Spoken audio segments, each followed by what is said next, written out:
Welcome to All-in-One YouTube channel.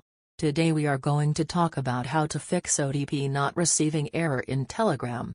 So, let's see how to do it.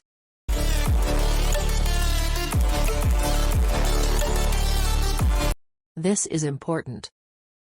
Don't use VPN and proxy. Option 1. You can use calling to your phone number option for getting OTP. Telegram will call you. You need to answer that call. Telegram tells the OTP code, number by number in 2 times. Option 2. You need to create WhatsApp account using same number. Now just get OTP code via SMS. You can see your OTP code like this in WhatsApp,